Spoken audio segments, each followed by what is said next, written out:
Oh, dang it. Oh.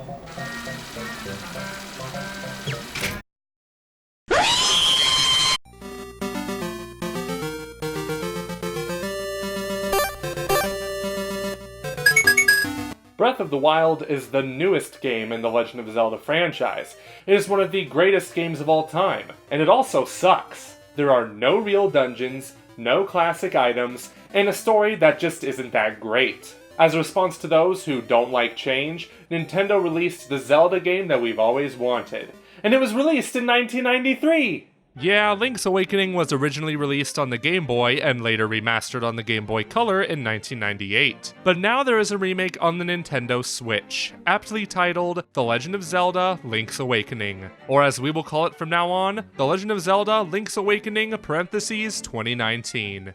Truth be told, there's really no reason to change the title of the Switch remake, as this might just be the definitive way to play it from now on. This remake was created by Grezzo, known for Triforce Heroes and all these other Nintendo remakes. I'm sure they were thrilled about doing another remake instead of an original game. What's up, Nintendo? Man, I'm so excited to hear from you. So, are you ready to talk about these new Zelda games? Man, I got all the ideas right here. Majora's Mask 2, Skyward Sword 2, the Oracle remakes, pretty much everything our fans want. Hey, yeah. Actually, I'm calling about another thing. What thing? Have you ever played Link's Awakening?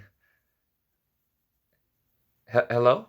In Link's Awakening, Link's ship gets destroyed by a fierce storm, and he awakens on Koholint Island thanks to the help of Marin and Terran. In short, Koholint Island is really weird, and if this is your first, second, or even third Zelda game, you're gonna be confused. Hell, this is like my 20th Zelda game and I'm still weirded out. Because in no other Zelda game is there a crocodile painting a hippopotamus! And the weirdness doesn't stop there. Even though the game is over 25 years old, I'm not going to spoil anything about the plot, so don't worry, but I have to ask.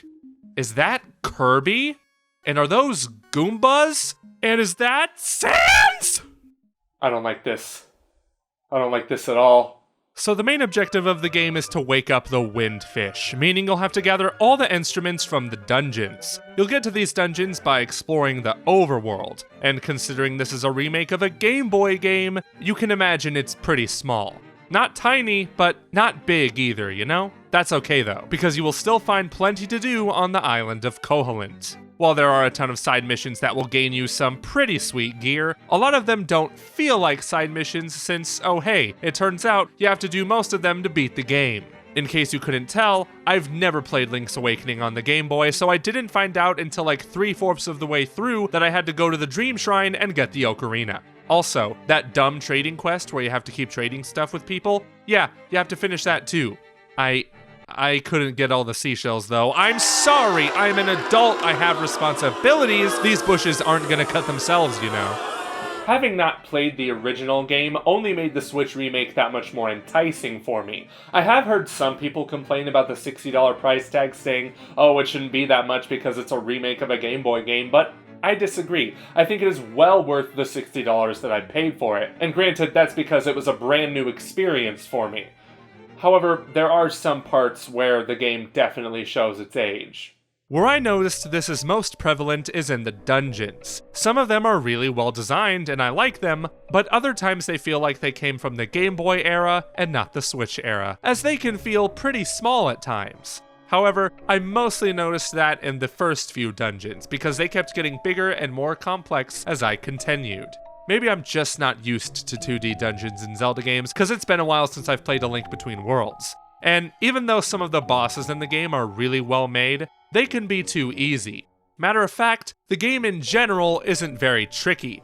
Figuring out what to do, on the other hand, is the tricky part. I'll have you know, I only had to look up a guide 17 times during my playthrough.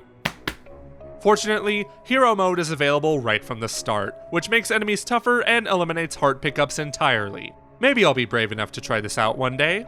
The one new thing they've added to the game, to my knowledge at least, is the Dungeon Creator Mode. If you wanted a Zelda maker, this is the closest thing you'll get to it for now.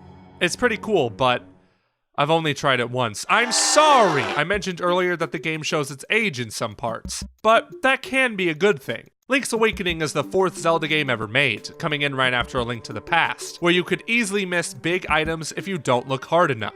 The same applies in this game, where I didn't even get the boomerang until right before the final boss.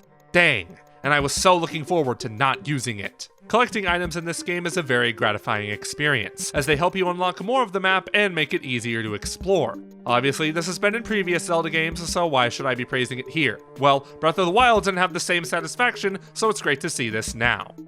But it's time to acknowledge the elephant in the room. Link's Awakening on Switch has frame rate problems. They're just so bad. I mean, look at this. Oh, the humanity! Don't get me wrong, I hope this minor issue gets patched soon, but guys, it's a minor issue. So you go inside or outside and the frame rate dips for a few seconds before it's back to normal. This is literally no hindrance on the gameplay whatsoever, and yet, I see a lot of you on Twitter be like, "Unacceptable condition! Unacceptable!" Other than that, Link's Awakening is a fantastic game that I'm glad Nintendo and Grezzo decided to make. Sure, some things about this Game Boy remake haven't aged perfectly, but this is a Zelda game that every fan has to experience just to know how freaking weird it is. Luckily, there is a reason for its weirdness. But again, I won't spoil this game here. If you own a Switch and you love Zelda and/or top-down games, you gotta get Link's Awakening. It's kind of a qualification at this point.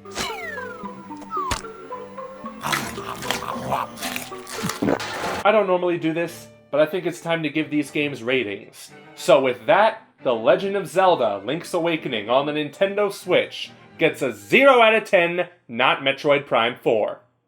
I really can't get excited for anything else. Hey everyone, thank you so much for watching this episode of Ferris Wheel Pro. If you liked what you saw here and you want to see more, be sure to subscribe and hit that notification bell, as well as smash that like button, as it really helps me out. I would also like to thank my patrons, Justice 2 Free, Stephanie Ferris, and Smash JT for supporting me on Patreon. Until next time, I'll see you on the next ride.